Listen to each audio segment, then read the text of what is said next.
ආයිබෝවන් මේ අද අපි ඇවිල්ලා ඉන්නේ හෝමුගම ප්‍රදේශයේ තවත් හරිතාගාර වගාවකට. මේකත් අපේ ග්‍රෝ බෑග් සහ අපේ පැල ලබාගෙන කරන හරිතාගාර වගාවක්. මාසෙක පමණ වෙන මාසයක් වෙන හරිතාගාර වගාවක් මේක. දැන් බලන්න කොච්චර හොඳට හැදිලා තියෙනවද කියලා.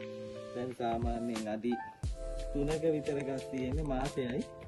මල් ඇවිල්ලා දැන් තමයි මේ ගස්වල දියරිකිලි කප්පාදු කරගන්න ඕනේ. මේ ආකාරයට දියරිකිලි කප්පාදු කරලා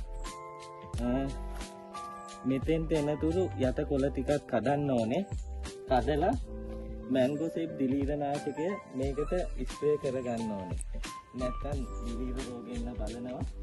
දැන් මේ මාසෙකට මේ ගාන වදාවක් නැත්නම් මොකක් හරි ගැටලුවක් තියෙනවා. මේ නියමිත ආකාරයට මාසයක 9 මිලිස් වගාවක් මේ ගානට එන්න ඕනේ. සාමාන්‍ය මලුත් එන්න ඕනේ මේ ආකාරයට.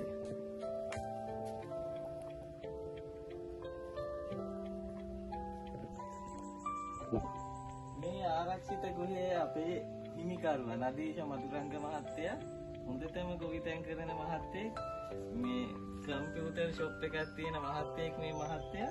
දැන් ස්ථිර ආදායම් මාර්ගයේ ලෙස ආරක්ෂිත ගෘහ වගාව කරනවා. තවත් එතුමාට ආරක්ෂක ගෘහ තියෙනවා. හොඳටම කරනවා මේක. ඔබත් කැප වුණාම මේ මහත්තයා වගේ හොඳ අස්සෙන්න පළදාවක් ගන්න ආරක්ෂිත ගෘහ වගාකරුවෙකු වන්න හැකි වෙයි. ඔබතුමාට ජය වේවා.